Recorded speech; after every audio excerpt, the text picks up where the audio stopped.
Welcome to De-Risky Business, the economic security podcast from the Center for a New American Security in Washington, D.C.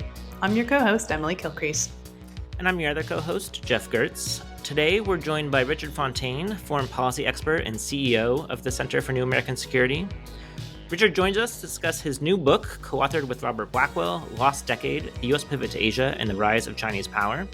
The book goes into the history of U.S. engagement economically and strategically in the Asia-Pacific, including why it's been so difficult to execute a successful pivot to Asia. We hear Richard's thoughts on the path forward for U.S. leadership economically in the Asia-Pacific and how best to manage the economic competition with China. We also got some insight into Richard's YouTube viewing habits and his fever dreams for a new Asia trade agreement. This is the second in a three-part series on economic security in Asia we're running here at De-Risky Business. Last episode, we were joined by Dan Rosen to talk about China's economic downturn, so definitely check that out if you've missed it. And next time, we'll be talking with Mike Green of the U.S. Studies Center in Australia to hear about Australia's views on economic security. Enjoy! This podcast is supported in part by Amazon and by general support to the CNAS Energy Economics and Security Program.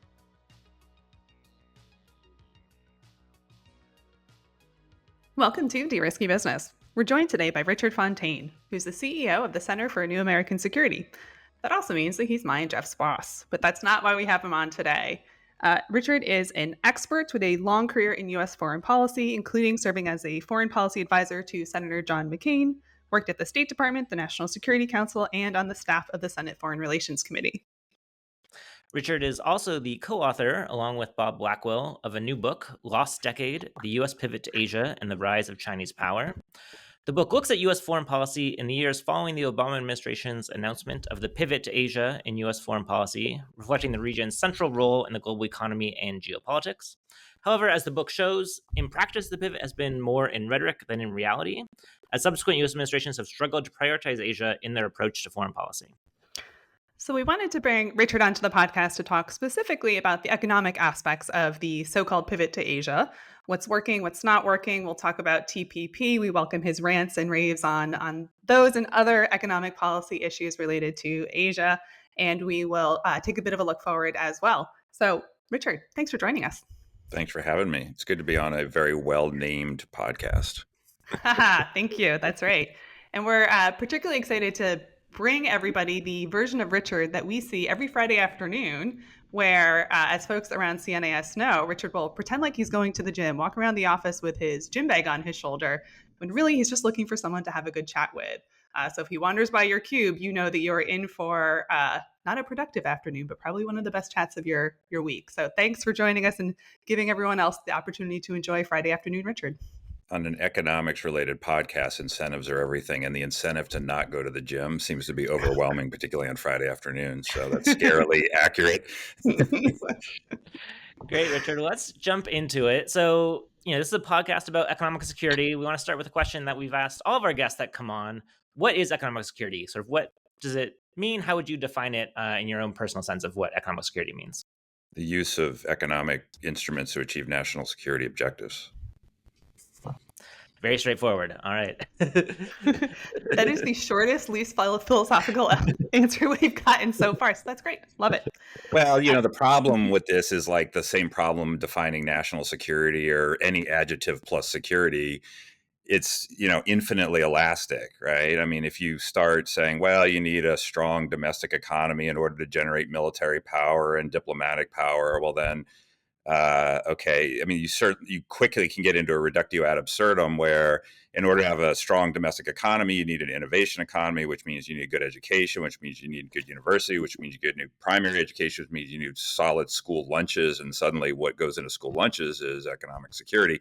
Well, maybe, but I think a more specific, concrete definition is better. There we go. So Richard, you've written a book with your co-author, Robert Blackwill. So tell us a little bit about why you decided to write the book and what is the main thesis? We originally decided to write the book a couple of years ago, really after Russia became a huge challenge to American foreign policy, as we all know, after the Russian invasion of Ukraine.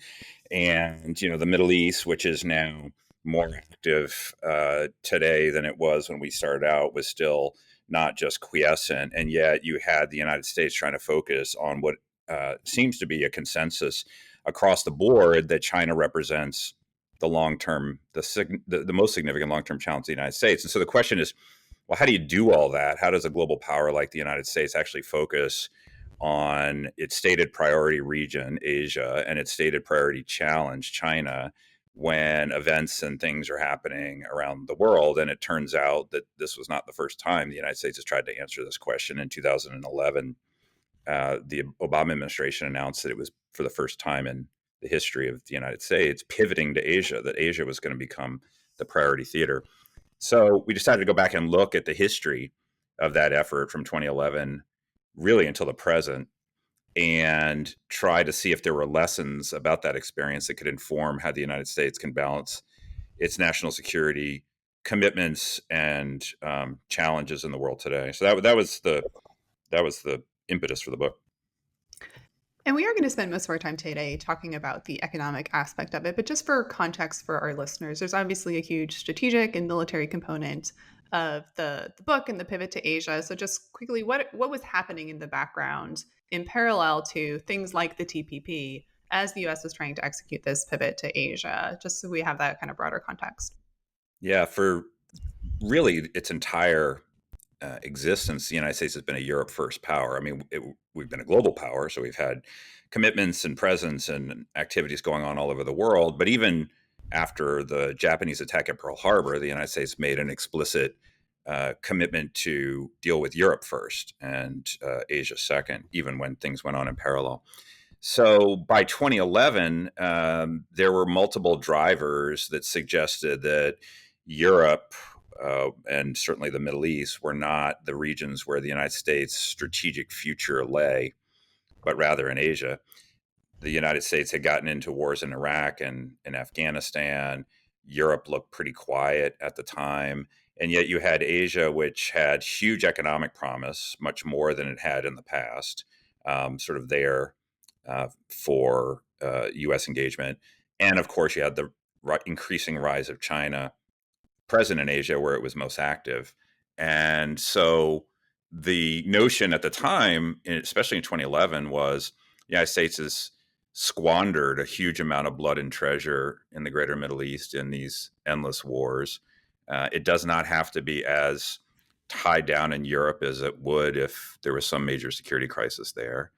And, an increasing share of the world's economic growth is taking place in Asia.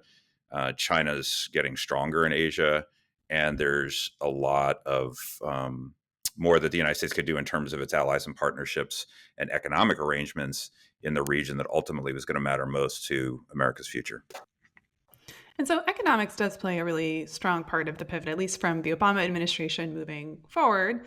Obviously there was the Trans-Pacific Partnership, the TPP agreement that was negotiated under the Obama administration, would have covered 40% of the world's GDP. The U.S. was going to really take an ambitious step forward on moving outside of the WTO to create this new set of rules and standards to govern, as you noted, one of the most dynamic and innovative economic regions in the world. Now, of course, that didn't happen. We know that kind of how that history ended, right? Both in 2016, both presidential candidates ran against the TPP. It seems like TPP is very, very dead, not coming back, right? But kind of walk us through your sense of, that shift in the economic aspects of the pivot to Asia. And I know you have thoughts on what have we lost strategically without that sort of economic underpinning to the pivot. You got to remember TPP started out as a very kind of low ambitions trade agreement, I guess. I mean, 4 countries, of which one was Brunei. So it took on this broader strategic quality over the years. And when the United States got involved in the negotiations, that was one major element to where things were going. And of course, the other was the entrance of Japan. So although a US-Japan FTA had been sort of talked about in beer sessions informally over the decades, no such thing was in the offing. And there were specific reasons why people thought Japan would never sort of come in with related to ag and stuff like that. And they did. And so now suddenly it was a US-Japan free trade agreement, plus you had access to all these other markets. And simultaneously, you had this other pan-regional agreement, RCEP, which was being negotiated that did not include the United States, but did include China. So you had one TPP that included the US, but not China, and you had one RCEP that included China, but not the United States.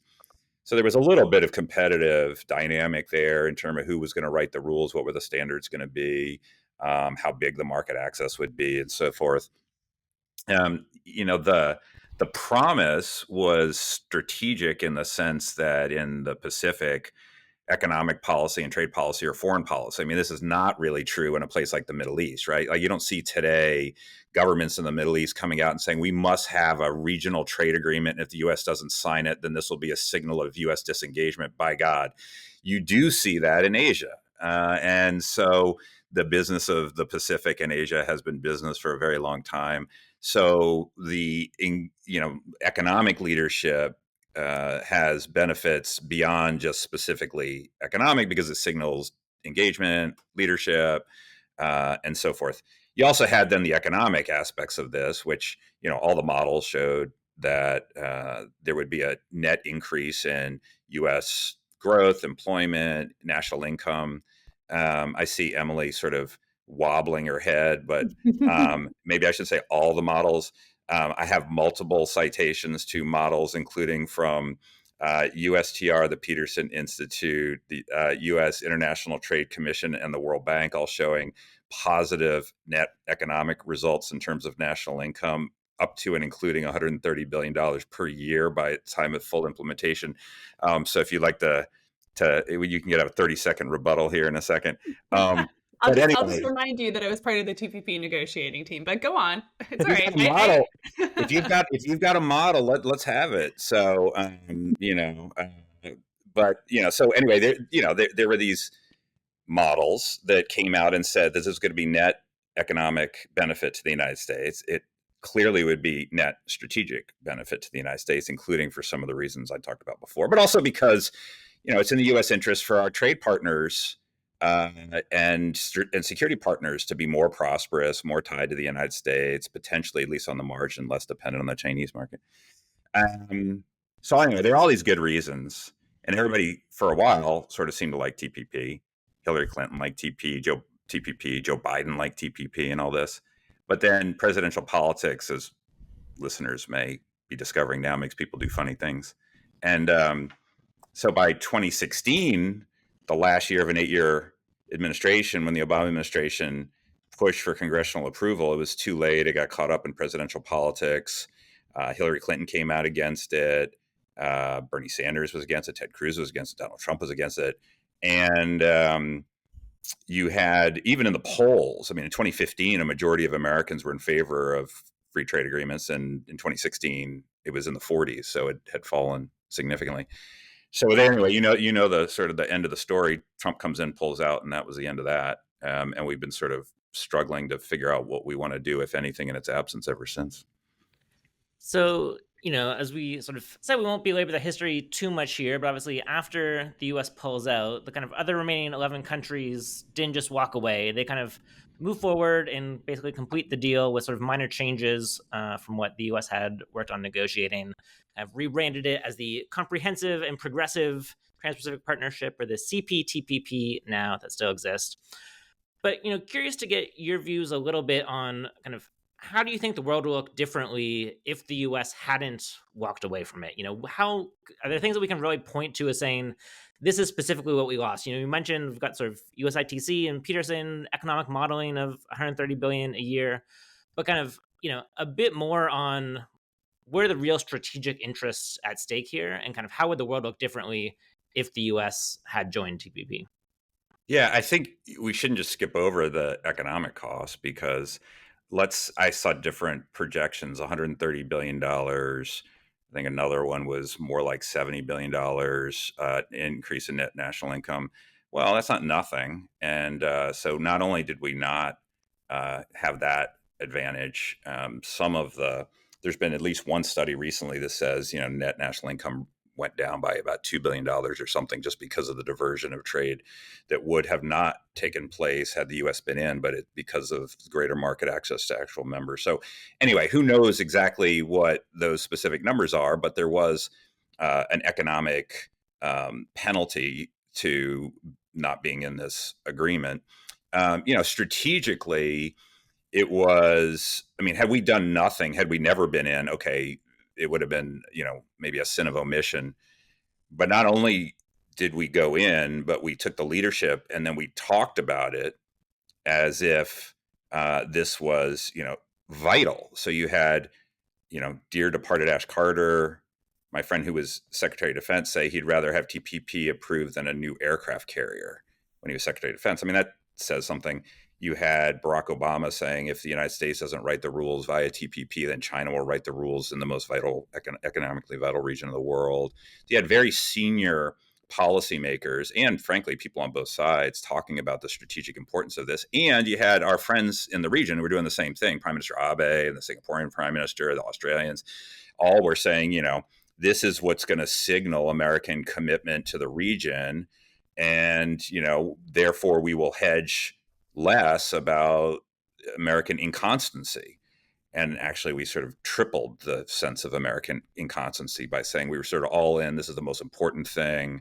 It's worth all of this. Actually, now we changed our mind. We don't want to do it. And so we're out. And of course, so one, we took sort of the reputational and the sense of leadership and engagement in the region hit strategically. It's hard to quantify, but I think it's pretty real. And then the other is it filled this vacuum, and Japan filled part of the vacuum by bringing CPTPP across the finish line.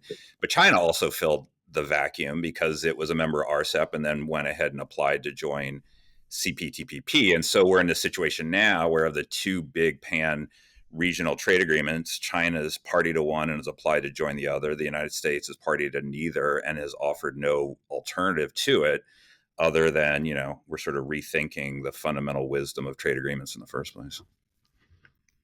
Yeah, and it might be, not to belabor the thing that we said we weren't going to belabor, but, worth mentioning that in TPP, it wasn't just about tariff cuts, right? And particularly I'm thinking about some of the Jake Sullivan comments in his Brookings speech where he seemed to indicate that past trade agreements were all about tariff cuts and led to offshoring. And, there's a critique there, but what was missing in that critique, and I think what is often misunderstood about TPP, is it was trying to do a lot on China-specific issues as well, right? Like there were some disciplines related to state-owned enterprises, related to competition, related to digital trade, labor and environment, all of this stuff that has nothing to do with tariffs, but that is really about how do you protect U.S. interests and values in the context of the economic arrangement. And I think that piece of the conversation often gets lost.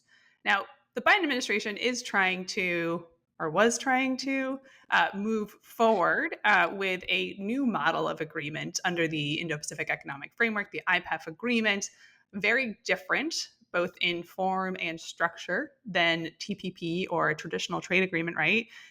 They explicitly did not include tariffs. They explicitly do not want congressional approval or the requirement to have congressional approval because they actually want to get something done. And the structure was much looser in IPEF. But that also hasn't really gone anywhere, right? You have the trade pillar that's gotten stuck. You've gotten some of the the commerce-led pillars have had some success, but they're really low ambition. And even with that, you've got members of Congress saying that it's not good enough. You have Donald Trump coming out and saying he's going to pull out of IPEF. And what is there to pull out? There's not much of an agreement, right? So kind of where are we now with the IPEF conversations? And is this just kind of doubling down on the issues related to U.S. credibility on economic issues in the region? That was a leading question, but you can answer it however you like. I remember recently a colleague of mine writing after the IPEF demise that U.S. trade policy had hit rock bottom. I think that was Emily Gilcrease. And that seemed about right to me, which means we can only go up from here. Right. I mean, if something as de minimis as the trade pillar of IPEF was too politically radioactive to get done, then at least for the time being, that suggests that anything is too radioactive to get done. Now, maybe 2025 will, and I hope, will be a different year for a whole variety of reasons. But, where are we? I think we're nowhere, right? I don't know. You led the witness here. So, prosecutor, where are we? I think that's right. I mean, I think the politics in the U.S. are such that it's hard to get any sort of momentum towards trade agreements in the past. And I think there's some valid critiques that need to be recognized before we really have a serious conversation around trade, right? Like there's the question about inequality, there's a question about the distribution of losses and benefits associated with trade. Like those are real concerns worth considering and taking forward. But there's also another angle of this, which is, to have real US economic engagement in the region, does it need to be the FTA? Or are there other forms of cooperation? And I think that's what IPEF was trying to inch its way towards. And you can see, like, for example, with Australia, there's been a ton of good cooperation around export controls and AUKUS, which could have an economic element. But I mean, I'll throw the question back to you, Richard. Like, do you think that scratches the itch for partners in the region to have things that are economic flavor that can have an economic impact, but aren't, traditional free trade agreements? No, it doesn't. I mean, they want market access. And I mean, you don't have to take my word for it. I recall on the eve of the announcement in Tokyo that IPEF was a thing when President Biden was going out there, a very senior policymaker in an allied country, I guess I should leave it at that. But anyway, came by to see me and he said, when this comes out, we are going to champion it. We are going to applaud it. We are going to cry from the rooftops that this is great because America's back. Don't take any of that seriously. This is completely unsatisfactory. This is only going to be good if it's a stepping stone to something real. And if it is, great. They understand our political situation. But they said, don't imagine that IPEF, even as it was configured, which turned out to be too much to actually get done, is an adequate substitute for a real trade agenda in the region. So that I think was the general sense. But of course, again, these countries understand our political issues right now, and I think largely are sort of just waiting to see if once the political smoke clears, whether something's possible down the line here. Maybe I just add briefly, my sense is that in addition to market access being the thing they really want, the other area is sort of cooperation on digital and tech and data flows, which is the other area that's become kind of politically toxic in the US at the moment. So, which is strange too, because if you look at what has actually taken effect in USMCA or in the US-Japan, sort of mini digital trade agreement, it's essentially the rules that Emily was talking about that were first written largely by the United States to go in TPP. So when they're in TPP, everybody thinks they're horrible. When essentially the same thing as in USMCA, it's great because it's a modernization of NAFTA. And then when we do it bilaterally with Japan, well, that's the best of all. One, because it's bilateral, and two, you don't have all this other chaff. So, that would seem to suggest, at least on the merits of what's actually in these things in terms of the rules, it's both politically possible and advantageous economically and strategically for the United States. But, I don't know. I work at a think tank, so. Well, maybe not politically possible under the Biden administration, given that all of those agreements were Trump negotiated agreements, right? Well, yeah, but the Trump took for the USMCA and for the Japan agreement the chapters that were written by the Obama administration, right, on the digital stuff. So, my point is just that there's some text out there that could be the basis for some digital trade agreement, whether it's regional or increasing numbers of bilateral ones, that seems both advantageous and largely politically unobjectionable. It was written in the Obama administration, embraced by the Trump administration, and it's still kind of out there. So I don't know. Tell me if that's wrong, but everybody's like wiggling her head again, which means that she violently disagrees with me and wants to smack me down, which is a normal occurrence at the Center for New American Security. So, Emily, what's your problem with that analysis? I agree. I think the problem is that it just keeps getting stuck on the competition issues domestically in the US, and that's why it can't move forward, right? There's a perception that digital trade agreements somehow prevent us from doing the regulation that we need to do domestically for US tech companies. I don't agree with that argument, but I think that's where we are politically right now. Yeah. No, that's fair. That's totally fair. Yeah, I would say the kind of optimistic future is we're able to take some of the USMCA digital things and sort of turn that into a broader, regional digital trade agreement. more pessimistic take is that when USMCA comes up for review in 2 years from now, that is seen as the opportunity to strip out all of that existing digital trade language. So Thanks a lot, it goes Jeff. either way. Maybe we aren't quite yet at rock bottom. Is the Sun will note come of out optimism I want to tomorrow. Appreciate your sunny outlook on life there. So.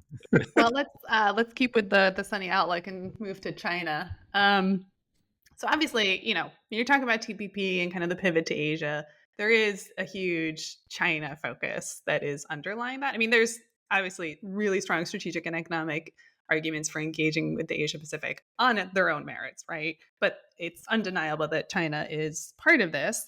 And as you know well, Richard, there's been a huge shift in how we manage both the broader strategic relationship with China, but also the economic relationship specifically. You talk about this in your book. We're not trying to engage bilaterally for the most part with them. We're certainly not negotiating a bilateral investment treaty with China anymore like we were under the Obama administration. And we've really retrenched to a lot of defensively minded policies. I mean, that is the whole reason why Jeff and I have a job, is because we're looking at these policies and trying to figure out if they make sense, if they work, whether it's tariffs or export controls. So give us your sense of, how are we as the US, how are we doing in terms of managing the economic relationship with China? What have been the big shifts? And then where do you see this going? I think we've started generally in the right direction in trying to identify what the areas of national security risk are that we believe, if the market was left solely to its own devices, would be detrimental to our national security. So, the most obvious example of this is been in semiconductors, moving in multiple directions, honestly, but also, outbound investment, for example, into AI in China and things like that. So we've decided that there are areas in which we need to buy down the national security risk by some government intervention into what would otherwise be market-determined outcomes. And then in some of these instances, the government has taken steps to intervene in the market, either through export controls to stop the export of GPUs to China, or, the outbound investment control regime, or, things like that, or, on the industrial policy side, deciding that, we wish not to be dependent either on China or, in the case of semis, on Taiwan and TSMC in particular areas, and we're willing to, spend taxpayer money to try to diversify away, and again, to buy down that risk. So I think that process is ongoing. It's hard though, because we want multiple things at the same time. We want economic growth and prices that are lower rather than higher, and export markets that are bigger rather than smaller, and so forth. But we also don't want what we would otherwise deem to be unacceptable national security risk. So how do you strike that balance? What cost are you willing to pay to buy down national security risk in different areas?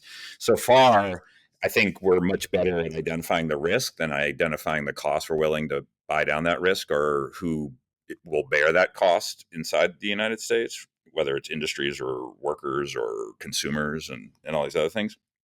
So I think there's a long way to go. But I think, this is the wave of the future. I mean, this is the way things are going. And you're only going to see, you guys will have jobs indefinitely, I guess, is my my fundamental conclusion, because so that's my fundamental conclusion, I guess.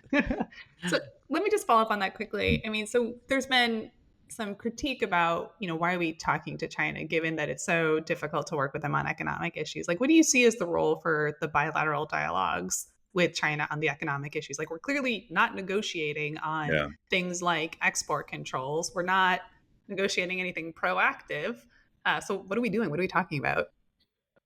Well, I think the first thing to say is that sometimes diplomacy with a challenger or would-be adversary like China is seen as a sign of weakness, or it's inconsistent with an overall, I would say, tough approach, both to the diagnosis and the prescription was required. I actually see it as the opposite. I mean, the tougher the approach the U.S. has to China, and it is tough, and I think is only likely to go that way, and vice versa. I mean, the kind of approach they have to us means that you're inevitably going to have increased tension in the relationship. But God forbid that tension actually spiral into crisis and then conflict. And so the diplomacy, to the degree to which that can, even on the margin, reduce the likelihood of conflict so that you can live with the tension that's going to be inevitable. That's a good thing. A lot of that comes down in, mill channels and the sort of standard diplomatic channels. But some of it could conceivably come down in the economic side. I mean, my sense, and you may have one as well, is that we announce or have in mind some sort of export control related activity, and then we have our friends at the White House and the State Department and other places sit down with the Chinese and explain to them that, these are narrowly tailored and these are the specific reasons for them. And those reasons are national security related reasons. And they're compliant with all of our other obligations. And, don't get too bent out of shape about them. And do you have any questions? Now, if you're imagining that the Chinese are going to walk from the table and say, "Oh, thank God," because I thought they were doing something real, and this is just sort of some minor thing. I feel so relieved. Like that, I hope that's not the objective, but even if on the margin there's a greater clarity as to what it is the United States is doing and why it's doing that in response to objectionable behavior on part of Chinese, I think that that's probably good. But I don't know. You guys tell me what you think about that activity.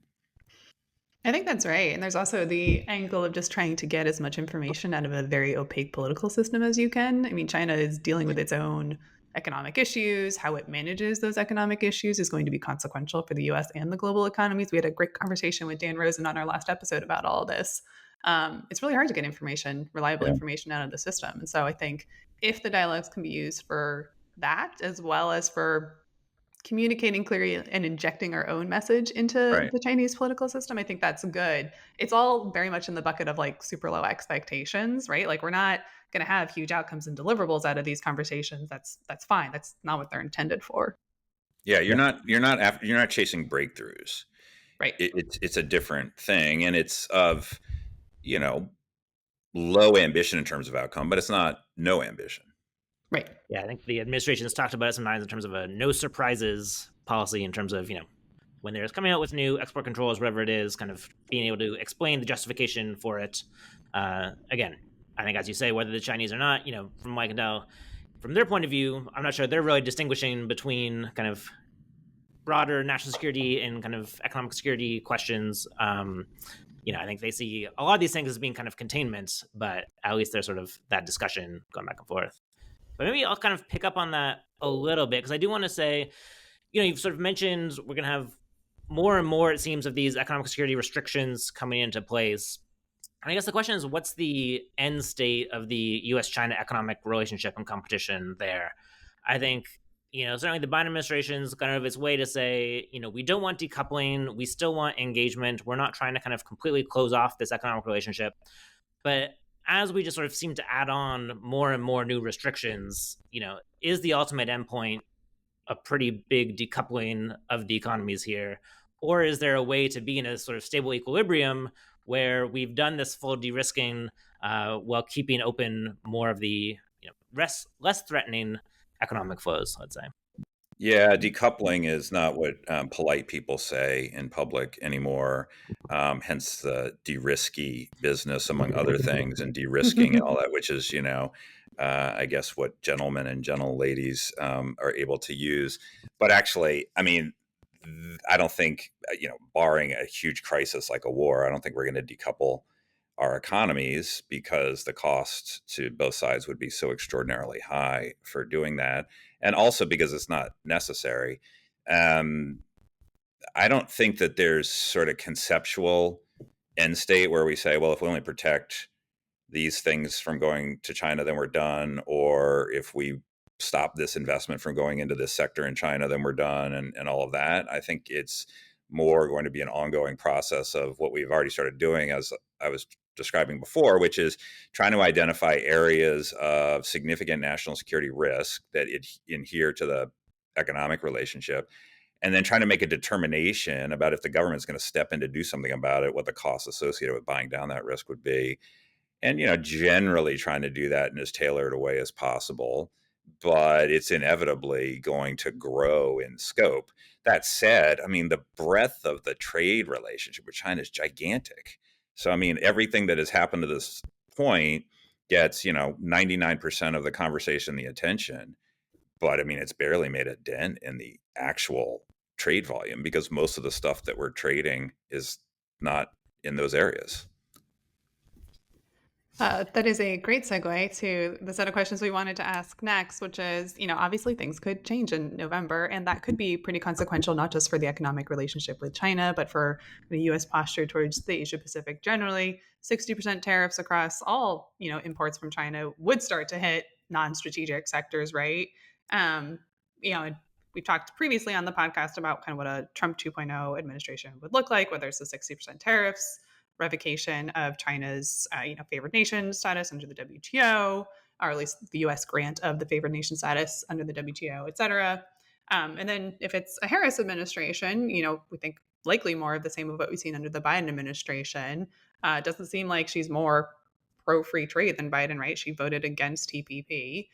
So how are you tracking that in terms of what the elections will mean for these sorts of economic and strategic issues, both for China and the broader Asia Pacific region?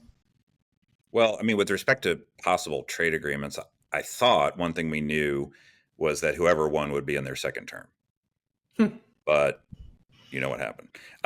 Because, at least on the Democratic side, historically, the second term of a Democratic presidency has been the one where they felt freer to pursue trade agreements as opposed to the first one. I mean, the Obama administration, perfect case in point here.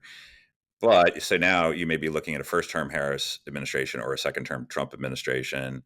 Um, I don't think that we should, put all of our Bitcoin into the we're going to have trade deals soon bet on whatever the website is in Ireland that you can do these things, just because, both the individuals who may be in these jobs and the broader politics suggest that not pursuing these things would be better than pursuing them. That said, even in the first Trump term, you had USMCA and you had the renegotiation of Chorus and you had this sort of mini deal with Japan.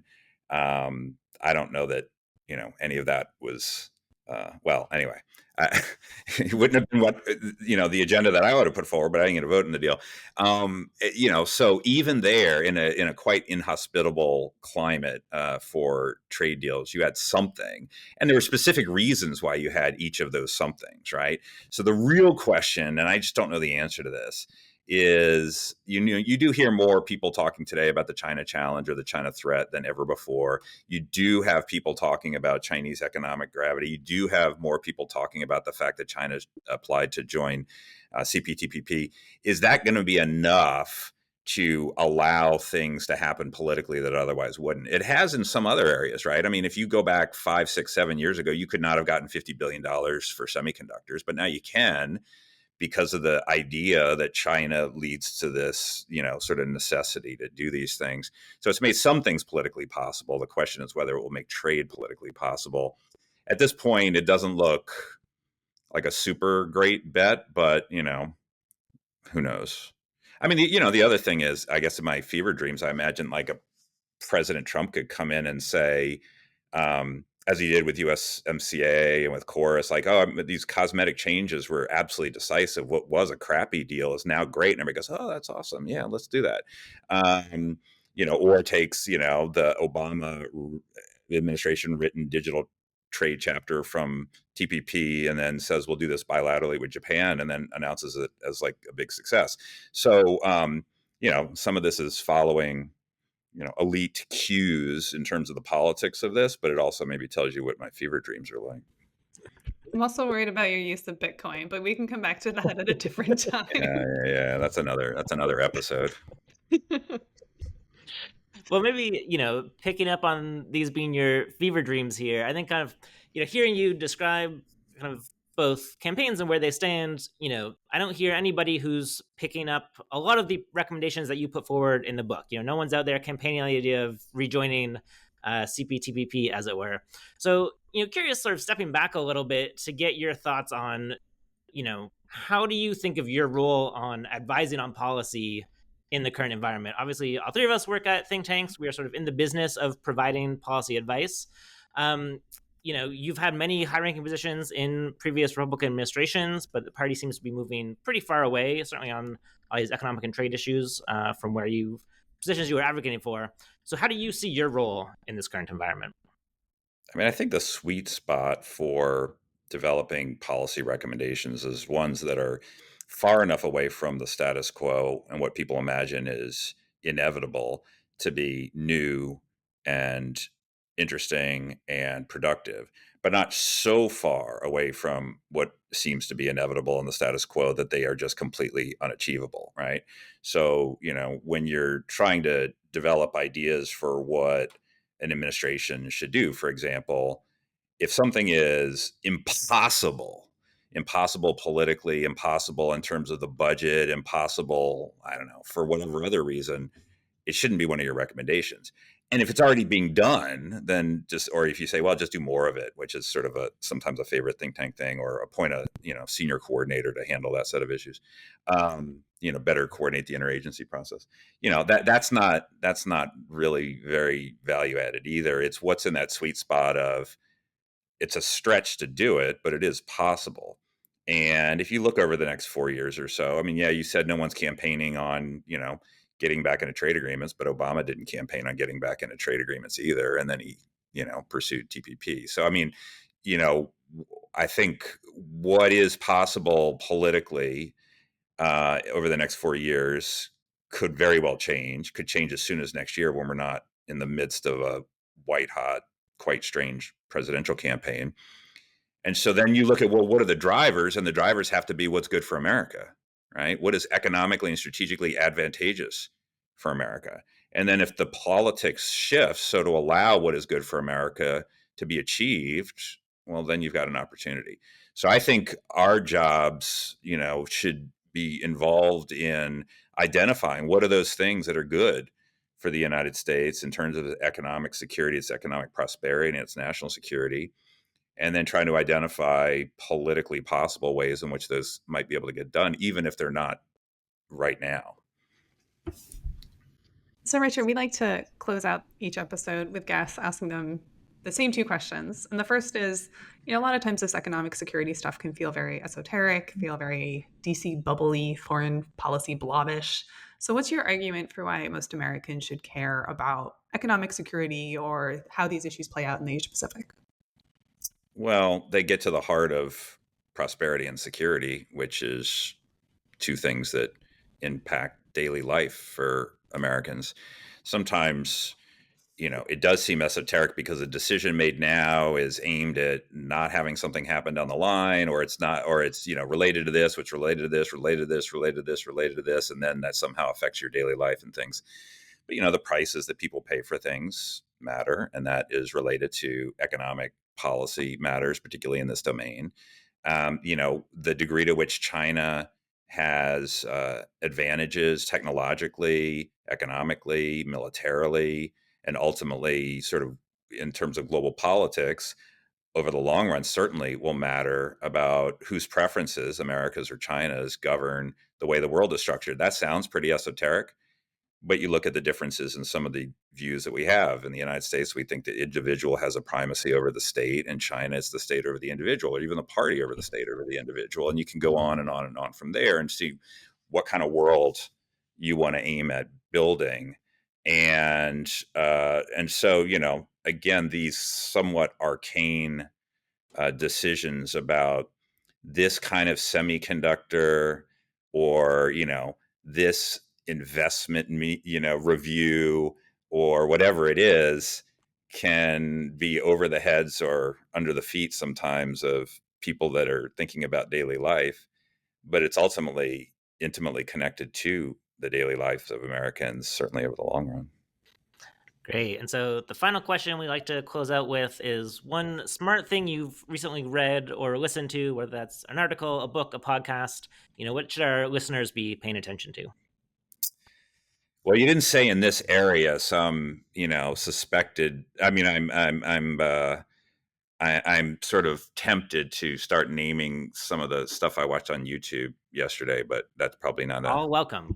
Happy to take any recommendations. Great idea. I don't know. I think we're back to the fever dream. I don't know. Well, no, but I'm reading this book by Frank Wilczek, 10 Keys. It's called Fundamentals, 10 Keys to Reality. And, if you've taken high school physics or any college physics, then it's sort of a refresher. But it does take you through 10 sort of fundamentals about the nature of the physical universe and, some of the big open questions and how we got from a rudimentary understanding of the universe we live in to one where we have a very sophisticated one where we have identified specific forces and the particles that are at the basis of that and so forth. But anyway, that's not, that's whatever. That's beside the point, I guess. I would nominate, I guess, in this area, Adam Posen, who's over at the Peterson Institute, has written multiple articles recently in the past couple of years for Foreign Affairs, I think, which are quite interesting. He wrote one called The Price of Nostalgia, which I think is a good corrective for some of the unbridled enthusiasm for industrial policy and protectionism, and talks about, both from an economic theory standpoint, but also from a historical standpoint, why it has been that the United States has not traditionally pursued such things and the experience that has accrued to countries like Japan and others that have. So I thought that was pretty good, in addition to the stuff you guys are churning out on a regular basis. Well, Richard, thank you for joining us and humoring us with these questions. And for our listeners, please do check out Richard's book with Robert Blackwill, The Lost Decade, The U.S. Pivot to Asia, and the Rise of Chinese Power. Thanks, Richard.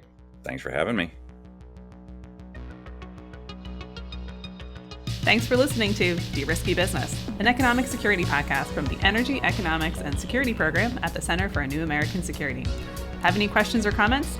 Get in touch at deriskybusiness@cnas.org. The nerdier, the better. And find us wherever you get your podcasts every other Thursday.